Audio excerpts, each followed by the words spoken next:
Bismillahirrahmanirrahim. Dear viewers, Assalamu alaikum. You are watching Foresight. I'm your host Faisal Raza Khan, and with me, our co-host Mariam Zia is also with us. Viewers, you all know that after a successful visit of the United Arab Emirates, caretaker Prime Minister Anwaar-ul-Haq Kakar is now in Kuwait on 2 days official visit. Just yesterday night he reached Kuwait, and it's a very important visit in a way that both countries are celebrating 60 years of bilateral diplomatic relations anniversary, and this visit is important in a sense that Pakistan is going forward regarding its economy, trade, and to have better relations with the GCC countries particularly, and lots of commitments coming straight away from these countries, because these are the Muslim countries which are always with Pakistan in every thick and thin, and particularly when Pakistan is going through a very important juncture of history when we are reviving our economy, and Prime Minister Anwaarul-Haq Kakar now in Kuwait, and this important visit enlighten us regarding the Pakistan's priorities, and these priorities are very important in a sense that both countries are now going to sign some of the MoUs which are of very important importance. Of course, and when we talk about Pakistan's ties with Kuwait, they are historical and deep-rooted, spanning over 6 decades. And of course, Faisal, very important MoUs are going to be signed during this important visit, and Prime Minister Kakar is also set to meet with Kuwaiti leadership today, and talking about MoUs in the field of manpower, information technology, mineral exploration, food security, energy and defense will be signed. What is the significance of these MoUs, and how can we evolve and advance relations between both the countries? We will be discussing in today's show, and of course to talk about this we are joined in the studios by analyst Ms. Saira Ijaz. Welcome to the program. We are also joined by senior analyst Sayyid Muhammad Ayub Shah. Welcome to the program. And we are joined online by economist and senior analyst Dr. Stan Javed. Welcome to the program. Of course, Ms. Saira, let me start with you with a very basic question. Of course, this visit is of significance, importance for Pakistan, that Prime Minister Kakar is on a week-long visit to Middle East. How do you see the significance of a specific visit to Kuwait? And of course, these MoUs, 7 MoUs are going to be signed. How do you access all this situation? First of all, I would like to, highlight the importance of regionalism in the context of global power politics, because now the global power politics is now revolving around the concept of regionalism. Now let's come to the Middle East. Now Middle East has always been a very significant, very important geographically, strategically and economically important region for the entire world. Now let's come to its significance. Its significance, as most of the Middle Eastern countries are oil-rich countries. So far, though, world has realized the importance of climate change and the excessive use of oil in the fossil usage of fossil oil and its negative impact, but still it's a far way long time to shift from that thing. So coming to the importance of Pakistan's relations with Middle Eastern countries and Pakistan's specific importance to Kuwait is that since it's a cultural, historical and economic ties that and also let me add the faith-based ties with Kuwait. It's not only in, we should not see it in the terms of economic perspective. It's more than that. And the signing of these MoUs shows the importance which Pakistan gives to to Kuwait. And right from the beginning, let's see, like in the early 90s when Kuwait was in difficult times, Pakistan sent its troops and sided with Kuwait. We definitely Pakistan preserves the freedom of Kuwait in 1991. That was a real that's very golden important. episode so of both that's the how countries. our relationship further are always cordial. We cannot see that we have ever seen any, difficult times or difficult relations with Kuwait, which is not the case but ever. This has somehow not translated into the economic potential between both the countries. There are certain reasons behind it. There are certain global, regional, and our national problems and the national circumstances which we face. Ayub Shah sir, how do you categorize, because as Mariam said that it was not translated really into the real-time bilateral Economic trade. potential. The overall bilateral trade volume is largely in favor of Kuwait. But it's okay, but when we are talking about bilaterals, it is important that Pakistan wants to gear up its economy as well. So how do you see the trade volume, how we can increase it, because that is now a very important juncture, a very important point of the Prime Minister's visit to Kuwait. Thank you very much, and Bismillah ar-Rahman ar-Rahim. In fact, Kuwait has announced a couple of years ago its Vision 2035, and that's a very promising vision under which they want to excel in a number of areas, ranging from their improvement in their public administration, down to science and technology, education, and including the productivity levels of their already existing petrochemical potential. So Pakistan and the total population of the Kuwait is around 4.6 million with a 0.97% growing rate, which is a very, very low growth rate of the population. So Kuwait is in fact in need of more of the skilled manpower. But Pakistan has not been able to, the trade imbalance, two parts of the question that I would like to deal separately. The trade imbalance is mainly attributed to the petroleum products that the Kuwait sends to Pakistan, and the trade volume is around in $2.2 billion, whereas we send merely labor force, which is very low, and last year, 2022 to 23, it has come up to $2.97 billion with more of it. So the manpower need of the Kuwait were not met adequately by Pakistan by not providing the high-level skilled or more in-demand skilled or high-paying potential skilled manpower to the Kuwait. And secondly, the maximum exports that we are making are in the meat and vegetables and fisheries, and some of the apparels as well. And very small.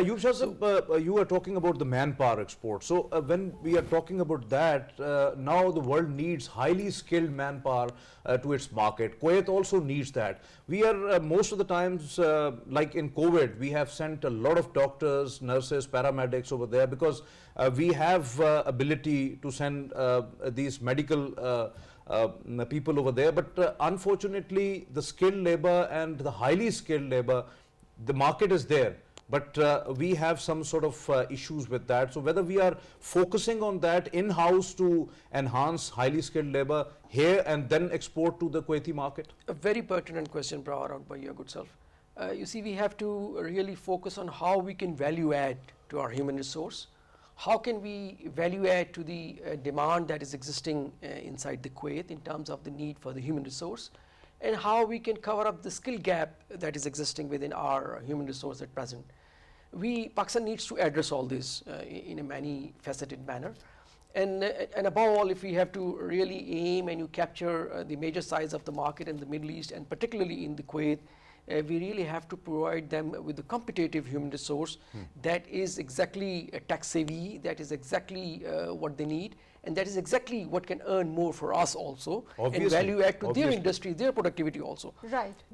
For the win-win to come. Of course, win-win situation. And when we talk about this current visit, of course, Dr. Hussain, one of the focus areas is going to be the workforce or manpower. What industries or sectors do you think hold a lot of potential for collaboration between both the countries, and how can we sign such agreements or MoUs that are beneficial for the manpower of Pakistan? What industries should we be particularly focusing towards? Well, we need to understand that the Kuwait is the strong petroleum-based economy, then is the strongest currency in the world and the fifth richest nation in the world, and it is the report by the World Bank.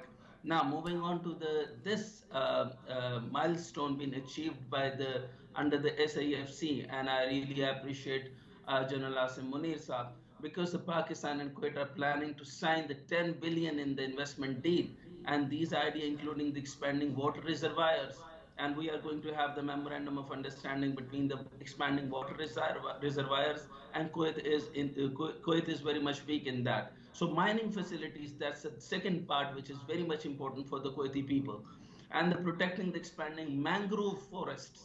Then is the IT sector investment. The huge potential what we have in Pakistan is IT sector, and they don't have that much of the potential, but because they are only rich in their oil. So of course their economy is too good, and they have some. I mean, of course they have the money, and we have everything what we can give. So the visit will include the signing of the various MOU in the field of manpower, information technology, mineral exploration, food security, energy, and defense. Now, prior to the premier arrival, the Pakistan Commerce Minister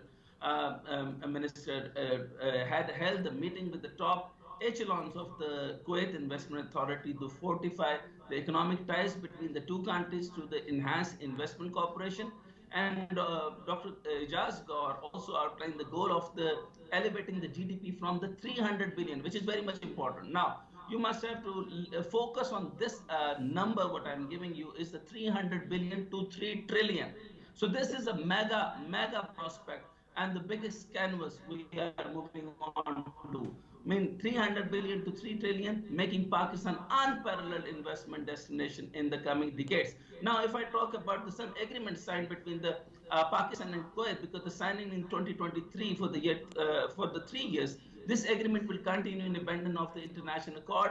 Agreement between the Islamic Republic and the state of Kuwait with this agreement is the avoidance of the double taxation and prevention of the fiscal invasion with the respect of income tax. Very much important. Then is the Kuwait-Pakistan BIT is in 1983. They also previewed the Kuwait-Pakistan BIT in 2011. But the Pakistan-Kuwait Investment Company, PVT Ltd in PKIC, the Pakistan-Kuwait Investment Company, is Pakistan's leading development financial institute and engaged in the investment and development banking activities in Pakistan. And the company initiated operation by paid up capital of PKR to 62.50 million. And its paid up capital has increased from the 16 billion PKR, while currently the total equity stands for the 49.94. And now I'm coming on to the very important part where the Pakistan has a lot of potential in its mining industry. The most focus of the SIFC is the mining industry. Coal is the second largest reserve in the world. Salt, second largest reserve in the world. Copper, fifth largest reserve in the world. Gold, fifth largest reserve in the world. Gemstones. And we must have to revive under the Ministry of Industry, because we have stopped the gemstone department. Yusuf Shahzad, when we are talking about investments, so whether Pakistan is focusing upon the diversification of those foreign direct investment into Pakistan? In fact, yes. The economy cannot grow unless we have private sector mobilized. Yeah, definitely. And unless we have investments coming in. Pakistan is, I think, if we have to rank in the world, is one of the most demanded country in terms of investments coming in. So yes, we need investments. Kuwait have the capability to invest in a number of sectors. They have expertise also, because they have the Kuwaitis entrepreneurs have invested in a number of diverse sectors across the world because of the availability of the capital. So they have the ability to come in and invest in a number of sectors. All these MOUs are covering those sectors, but then we have to, Pakistan needs to then do a lot on ease of doing business and business enabling environment for the Kuwaitis to come in and do. SIFC is doing a very good role. This is playing as a one government as a whole role, and facilitating the investors to come in and not face any impediments which they used to face now. But at the same time, the overall ecosystem that enables investments to stay, that enables the investments to grow, and that enables the profitability to rise up for attracting natural investments by the investors who have capital. Right, and talking is about required to be these, invested of course, special economic zones are very important when we talk about Pakistan's economic collaboration with Kuwait. Can you tell us about some of the initiatives in that regard that could be explored after this visit? Yes, they are there, and the Kuwaitis can be lured to come in and invest in that area. And I think Kuwaitis who are interested in investing, they have a lot of opportunity to come in and develop those special economic zones. and invest in a number of sectors, that is value added sectors, of course the tech sector being the leading one, but there is no dearth of the opportunities in value addition as well, because the natural resources are a lot there, the gemstones, and the other petrochemicals and the chemicals existing in Pakistan, which can be value added and can be exported to the world. So Kuwait is already doing trade by picking up from the China and selling in value adding at some third destination. They are working in African countries, value adding to the products and then selling them to the Europe. They can always use Pakistan for the purpose. They can come in, invest, have joint ventures here with the local investors maybe also, and then value add to our products, our raw materials, and then send them to the Europe. We have seen in last June when Pakistan has a defense cooperation agreement as well. And how do you see the defense cooperation between Pakistan and Kuwait, Saira? I think it's of immense value, and because since it's very importantly geographically located country in Middle East, it has maritime borders with Iran, and it borders with Saudi Arabia and the other important country. But I think when it comes, it will boost our military, cooperation always is also helpful in boosting trade.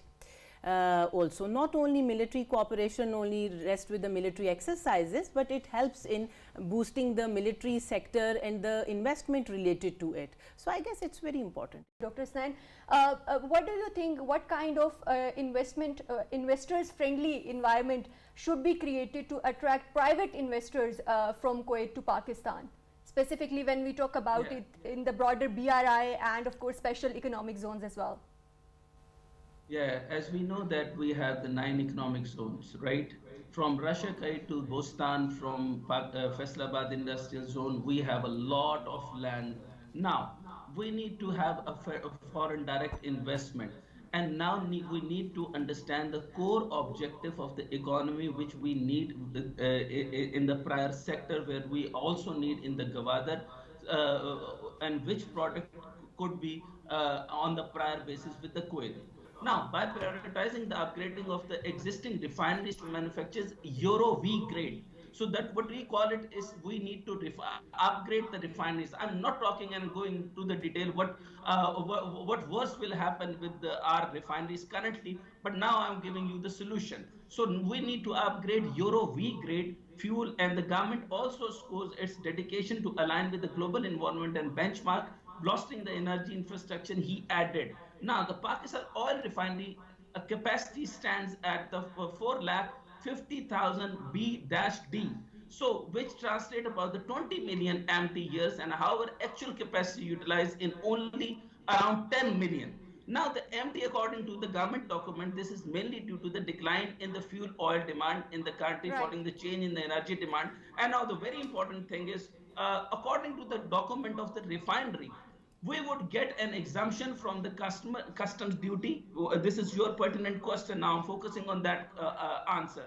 Now the custom duty we need to exempt, and the levies, surcharges, withholding tax, general sale tax on the import of the new equipment installed, and as well as the material to be used for the refinery upgradation. In the mineral and mine sector, if I talk about, for example, it is we have the 100 and the 600,000 plus mineral and mine, and much of the growth over inside of the minerals.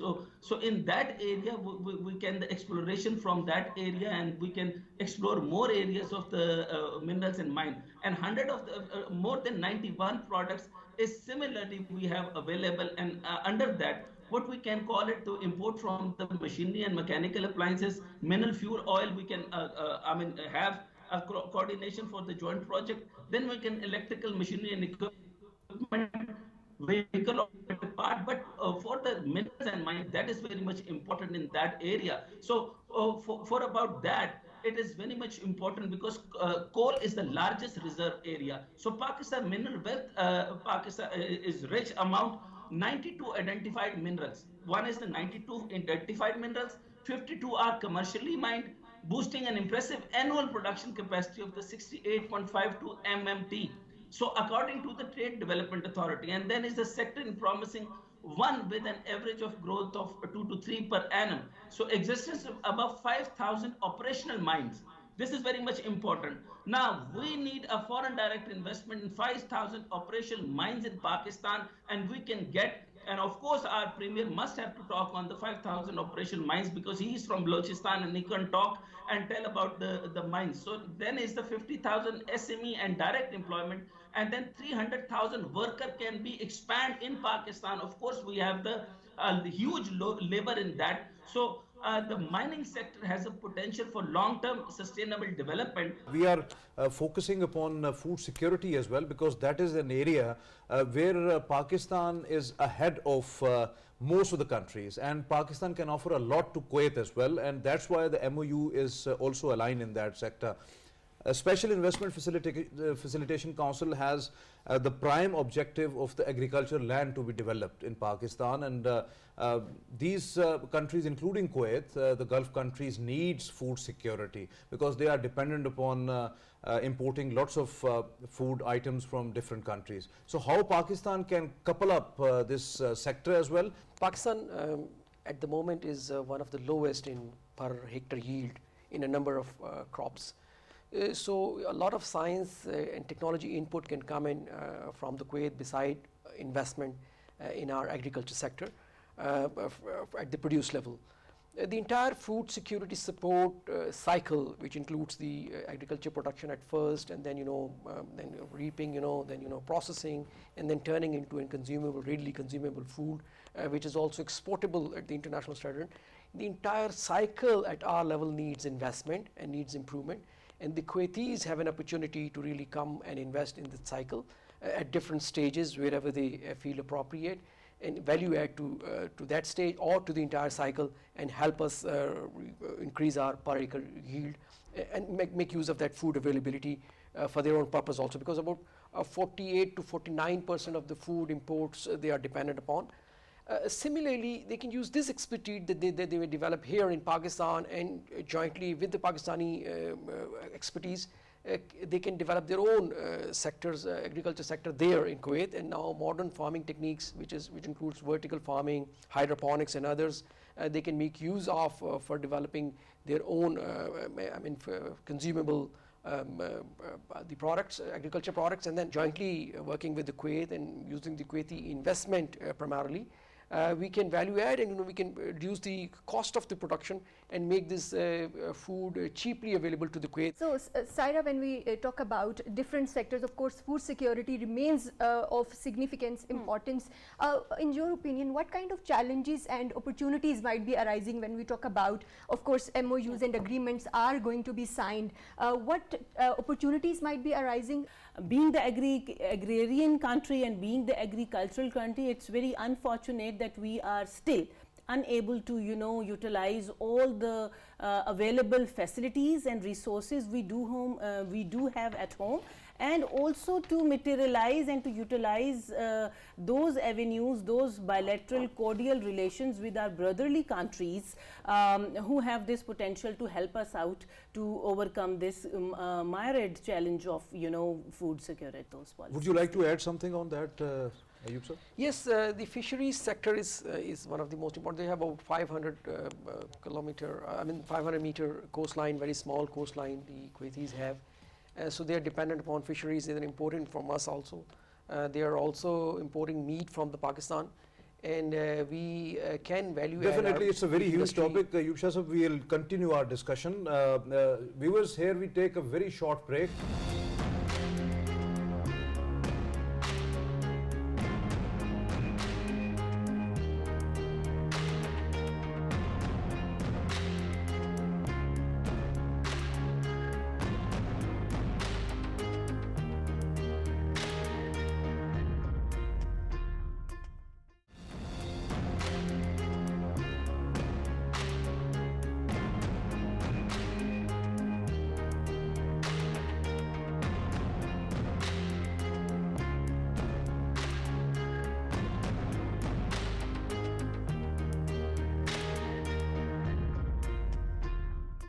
Very important visit of the state of Kuwait is still continues, and you have just viewed about the Prime Minister's arrival at Al Bayan Palace, where a smartly tuned contingent of the Kuwaiti Armed Forces presented guard of honor, and both countries' anthems were also played at this moment.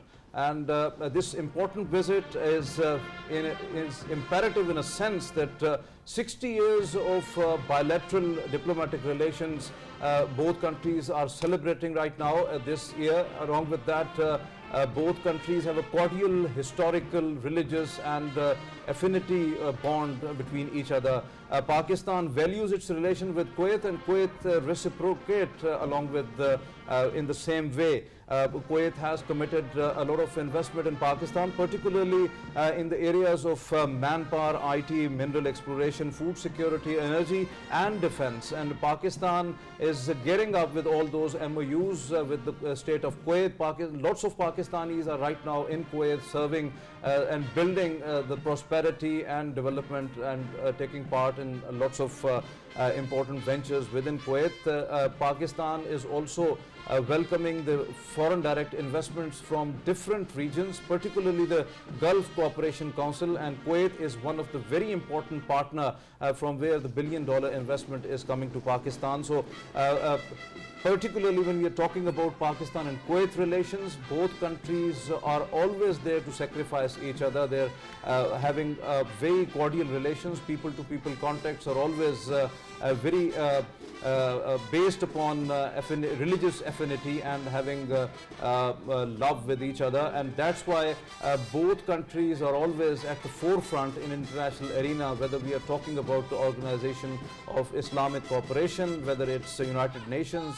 All international forums are built with the cooperation and affinity between both the countries. And when we are talking about the leadership of both the countries, they are always vibrant and always want to have very close relations. That's why Caretaker Prime Minister Anwaar-ul-Haq Kakar is there in Kuwait City, and today he is going to have meetings with the Crown Prince of the state of Kuwait, Sheikh Meshal al-Jabir al-Sabah, along with his counterpart of the state of Kuwait, Sheikh Ahmed Nawaf al-Ahmed al-Sabah. So this visit has a lot of dynamics, and it is very important visit related to the trade and economic cooperation between Pakistan, as Kuwait is going to invest heavily in Pakistan. And of course, and Faisal, to talk more about this significant visit, we are joined by some other panelists in the studio as well. We are joined by Mr. Shabir Ahmed Wagra, who is senior correspondent PTV World. Welcome to the program. And of course, we have Ms. Saira Ijaz with us. Welcome to the program. And of course, we are joined online by Dr. Wasim Ishaq, who is senior analyst. Welcome to the program. I'll start from Dr. Wasim Ishaq. We were talking earlier about Pakistan and Kuwait bilateral cooperation. Particularly, Dr. Wasim, when we are talking about the food security aspect, Special Investment Facilitation Council has the prime objective to cultivate more land in Pakistan, to have more grain, more staple food, more cash crops, so that not only the requirements within the country must met, but also we export these food items to different countries. Now, Kuwait is also importing lots of food items from different countries. How we can cooperate in this sector to have food security of our brotherly country and also earn the precious foreign exchange for Pakistan to build our economy as well? Thank you, Faisal.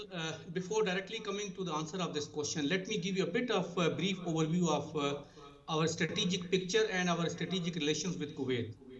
Pakistan was one such country which supported unequivocally during the first Gulf War and during the second Gulf War. And Pakistan was actually a main source of strength for Kuwait in the time of crisis. All the Gulf countries, and especially the Kuwait, because Kuwait has suffered because of its military weakness and because of two aggressions, Pakistan is a source of strength for the Gulf countries in general and for Kuwait in particular because of the strong military and because of the strategic capability. So because of these two aspects, and because, as you highlighted, we are celebrating 60th anniversary of our bilateral relations, Pakistan and Kuwait have always enjoyed very good relations, even during the difficult historical times. And Pakistan has maintained a pragmatic and balanced foreign policy as far as relations is concerned towards the wider GCC countries as well as Iran. So Pakistan's foreign policy towards this region has always been absolutely success. Now coming over to the food security aspect you just highlighted, we have a bilateral trade which is not very significant, it's around 600 million US dollars, while we have a diaspora of around 100,000 people working in Kuwait. So Kuwait is hungry in terms of manpower, and Kuwait is also hungry in terms of food security. While Pakistan, despite that sometime in 80s and 90s, we had sufficient of food products like wheat, rice, and certain textile products, but nowadays we are struggling a bit. But we have realized that we have vast potentials of agriculture production as well as agriculture export. So SIFC, which has just been initiated, is a very good forum for facilitation of the investment as well as investment on our agriculture domain for a multifarious dimensions for getting a lot of export crops and cash crops which could subsequently be exported to a country like Kuwait. So I'm very optimistic that with the efforts of SIFC, which just had its apex meeting before Prime Minister and Army Chief departure to the Gulf countries, they are actually fully tuned to attract and facilitate any sort of investment coming from all over the region, and especially these two Gulf countries which Prime Minister is visiting nowadays.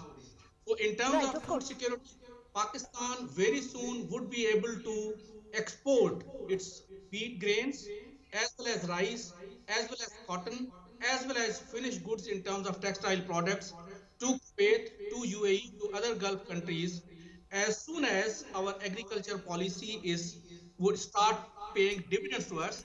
And I'm sure in coming a year or two, we would be able to see the results on ground. So we have vast potentials. We just need to capitalize those on ground. Right, of course. Very And right. let me take the discussion to the studios. Shabir, when we talk about Pakistan's relations with Kuwait, of course, one of the key sectors is IT, information technology. And can you elaborate on some of the initiatives or specific sectors within information technology in which both countries have collaborated in the past, and how these relations have evolved over time? And we will be witnessing signing of MoUs. What do you think would be different that would be helping Pakistan's own IT sector when we link it to the global trends that are going on? Yes, you rightly pointed out that IT is one of those 5 major sectors which SIFC is focusing. Of course. And one of those sectors where there is a lot of potential, especially in Middle East. If we talk about Gulf states, you know, Pakistan is founding member of DCO, Digital Cooperation Organization, headquartered in Riyadh, and it is have membership with all the Gulf states.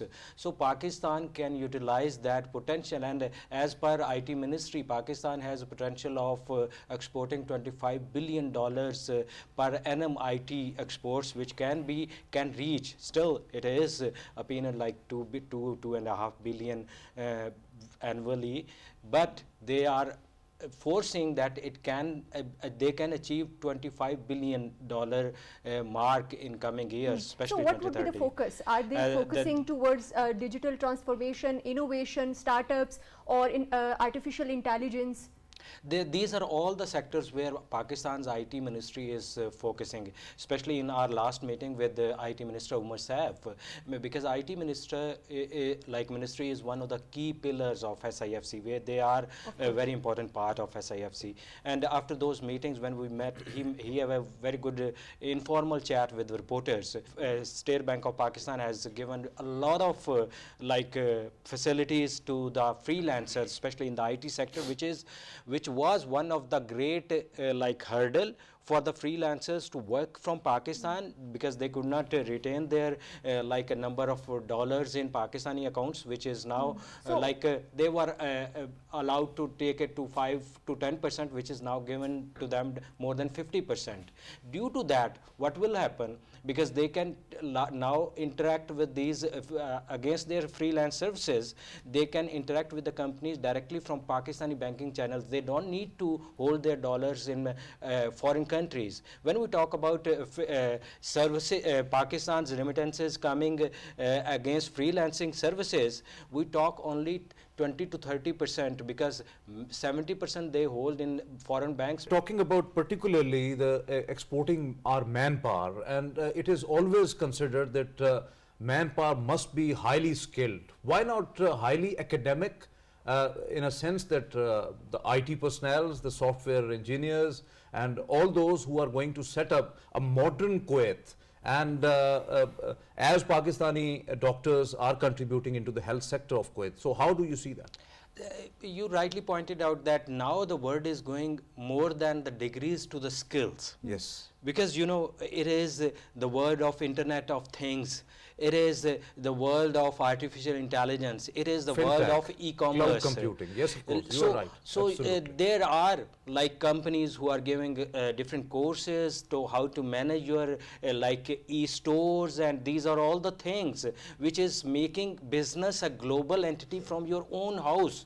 So that is one of the reason that now the world talk about the skills. Skillful education, even even if we talk about the Gulf, Saudis, what they have done, they have they have second most Pakistanis diaspora over there, to over 2.5 million there, and they have established now training centers in Pakistan where they are getting certifications with the NAVTEC and the other institution, Pakistan Overseas Ministry. So, Saira, when we are talking about this IT sector, as Shabir has rightly said, that we must have highly skilled and highly academic people who should be exported into the manpower, because that is very important sector.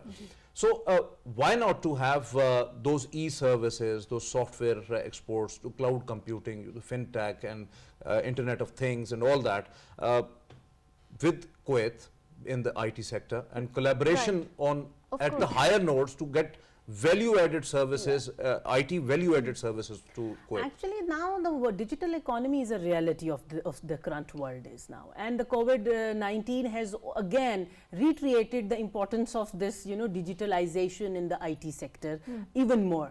Now even now I will say that it's a matter of survival also. Like, if you survive in this whole world in a better way or in a connected way, then IT sector holds the backbone of any economy. But what role does private sector play in this, and how can we provide incentives? That's where the role of the national policies comes in.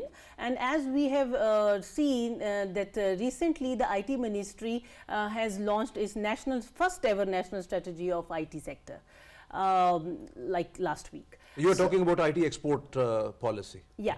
And I guess this is the beginning, which is very a positive step. And I think, again, we have to have geared up for all these startups. We have to have trained our freelancers who are earning $5 to $10 a day, but they have the capacity to earn hundreds and millions of dollars. IT sector has a lot of potential, and Pakistan can earn a lot of foreign exchange reserves and develop its economy on the basis of this important area. And also, Dr. Wasim, when we talk about IT sector, of course, cyber security and data privacy are important issues. How do you think that when we are talking about collaboration between both countries in IT sector, the legal framework is going to be working on, should be needed, or what measures should be taken when we talk about, of course, data privacy and cyber security issues?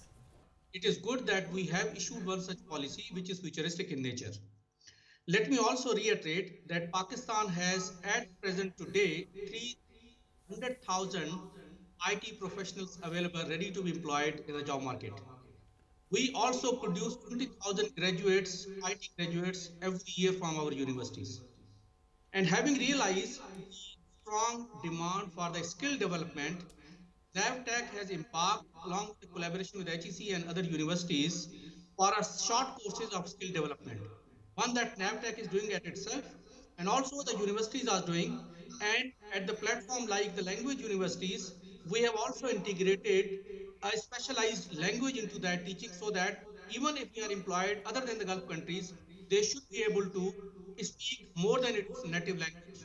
So this is how the overall umbrella of creating the workforce is it is in practice nowadays in Pakistan. So what we are going to achieve? One, that we are actually targeting investment from UAE, from Kuwait, and from Saudi Arabia since last some time in IT sector, because we have a huge resource huge manpower, but we do not have adequate infrastructure.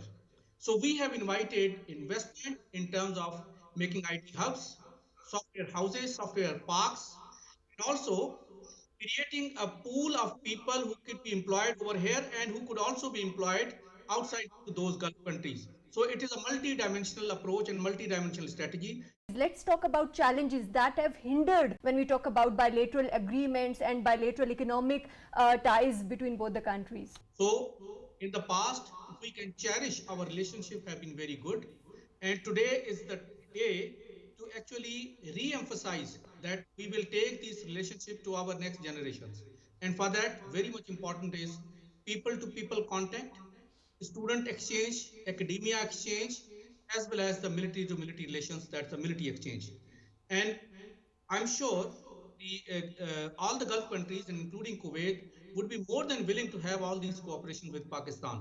So once those MOUs are actually, when those are signed and we will be able to see and review those MOUs, I'm sure one segment would also contain having a bilateral relations which involves the people-to-people contacts, and I've highlighted some of the areas. Or when it goes to the operationalization, all these areas should be factored in. So the prospects are very bright. Dr. Wasim, when we are talking about particularly Pakistan-Kuwait defense cooperation, how do you see Pakistan as a very vibrant defense production industry, whether we take it the JF-17 Thunders, we have the frigates and submarine manufacturing, we are excelling in tank manufacturing as well. So how do you see the collaboration between both the countries in that sector? We have a huge infrastructure in terms of heavy rebuild factory and heavy industries in Pakistan. We also have a lot of potential in terms of ordnance factories and also the aircraft manufacturing factories and aircraft overhauling factories in Kangra. So, and similarly, we have the naval facilities. So, Kuwait's investment can be invited into all these avenues for a joint production. So the infrastructure is available, we can have more investment from them, and we have expertise also available, and we can have a joint expertise from them as well. So all these things can be capitalized because let's say last about 20-25 years, our defense production has not been to the scale as it used to be previously because we have not manufactured any new tanks after a few which we manufactured late 90s. So we have enormous potentials for cooperation. Shabir, if you elaborate on that particular area, because defense is the area where both countries are collaborating from the 2 decades. So how do you see the future of this area? This is a particular area which where Kuwait is also very much interested with Pakistan. Especially this is evident from the fact that on 11th of June this year, Pakistan and Kuwait signed a defense cooperation agreement, which was signed by Pakistani ambassador over there in the presence of Pakistan. You are talking about the June agreement. Yeah, June agreement between Pakistan and Kuwait. In Kuwait city, Pakistani ambassador signed with the Kuwaiti company, like Kuwaiti government. That was actually defense cooperation agreement, which was even more than MOU because it was agreement, proper agreement. Yeah, definitely. So, thank you very much, your kind intervention and well elaborative thoughts, Shabir. And thank you very much, Sarah, for joining us here in studios. And thank you very much, Dr. Wasim. He joined online. I am also thankful to the co-host. She is Mariam Zia. Thank you very much, Mariam, as well. Of course. When we are talking about Pakistan and Kuwait relations, with Caretaker Prime Minister Anwaar-ul-Haq Kakar's visit to Kuwait, it is now going to be a new era in bilateral relations that is going to be start between Pakistan and Kuwait. And soon we have lots of good news as well regarding the collaboration and cooperation in different fields as we have discussed. So this was today's special transmission and today's Foresight. It's time to sign off here. Allah Hafiz.